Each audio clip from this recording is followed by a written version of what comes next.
ادا رتبہ نہ کوئی تولے، ادا رتبہ نہ کوئی تولے، کیڑا دی ریس کرے جدے منہ وچوں رب بولے۔ نحمدہ ونصلی ونسلم علی سیدنا محمد رسولہ النبی الکریم، اما بعد فاعوذ باللہ من الشیطان الرجیم، بسم اللہ الرحمن الرحیم،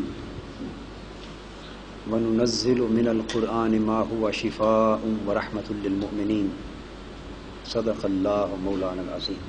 صدر گرامی منزلت و معزز و محترم حاضرین، علامہ اقبال میڈیکل کالج میں آج اسلام اور طب جدید کے موضوع پر اس انعقاد پذیر شاندار اجتماع اور پروقار تقریب پر میں کالج کے پرنسپل صاحب کو، اساتذہ صاحبان کو، منتظمین کو، طلباء و طالبات کو صمیم قلب سے مبارکباد پیش کرتا ہوں۔ مجھے یہ بات کہنے میں کوئی تأمل نہیں ہے کہ یہ آج کی تقریب میڈیکل کالجز کی وہ تقریبات جن میں شرکت کا مجھے موقع میسر آتا رہا ہے، ان میں سر فہرست نہایت کامیاب چند تقریبات میں سے ایک ہے،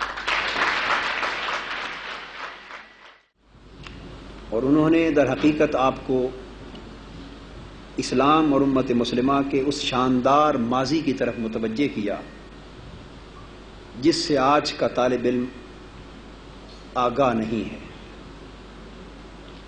میں سمجھتا ہوں کہ موضوع آج کا اسلام اور طب جدید ہے۔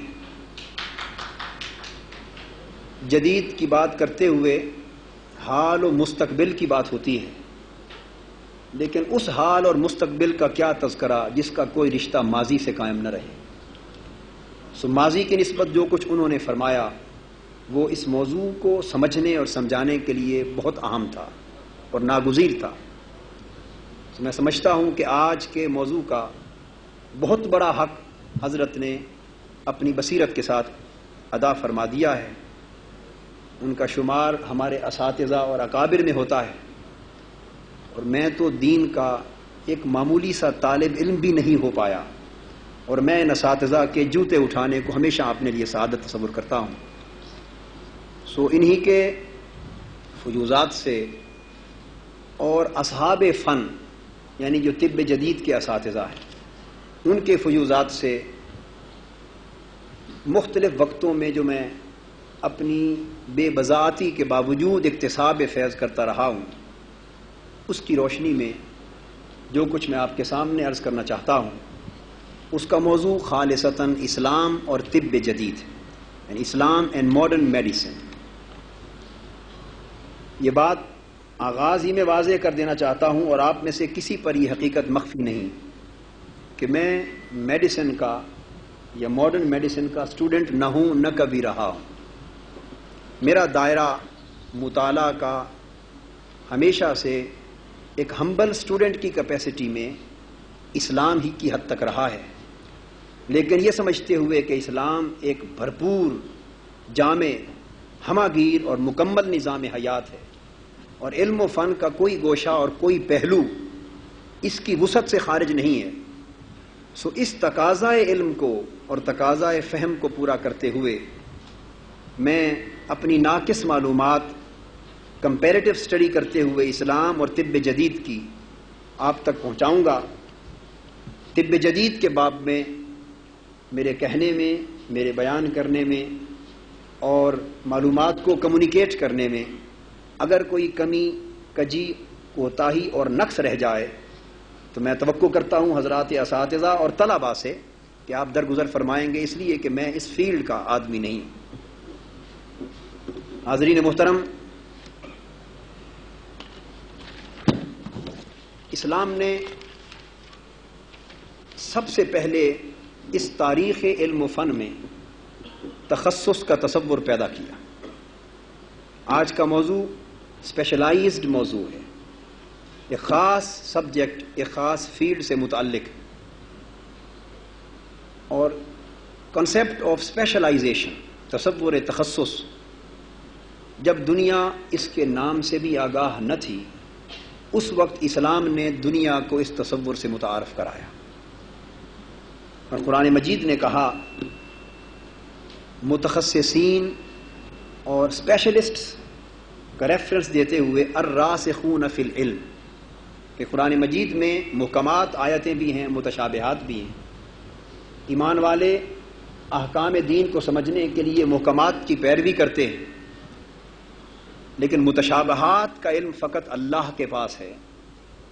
اور وہ جو راسخ ہیں علم میں، وہ ان پر ایمان رکھتے ہیں. وما یذکر الا اولو الالباب، اور جو بطور خاص اہل دانش ہیں وہ ان آیات اور مقامات قرآنی سے فائدہ اٹھاتے ہیں.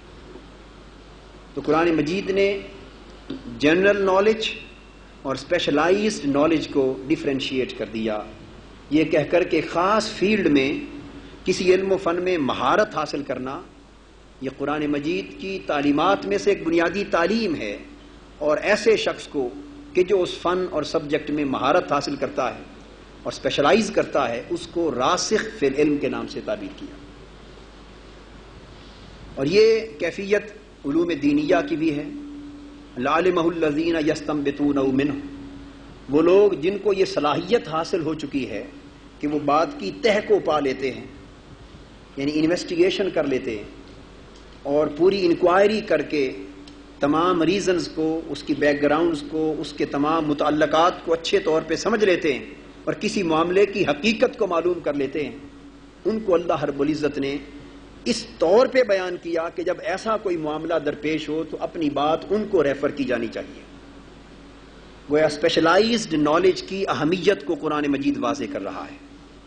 اسی طرح تفقہ فی الدین، علوم شریعہ کے معاملے میں بھی تفقہ حاصل کرنا اور اپنی انڈرسٹینڈنگ کو اور اپنے نالج کو ڈیپتھ میں پہنچا کر ہر اعتبار سے کنکریٹ کرتے چلے جانا، یہ قرآن کنسیپٹ ہے، قرآن ریکوائرمنٹ ہے. یہ وجہ ہے کہ امت مسلمہ نے ان احکام قرآنی پر عمل کر کے مختلف فیلڈز اور اسپیشلائزیشنز میں بلند نام پیدا کیا. قرآن مجید ہر علم و فن کا سرچشمہ ہے.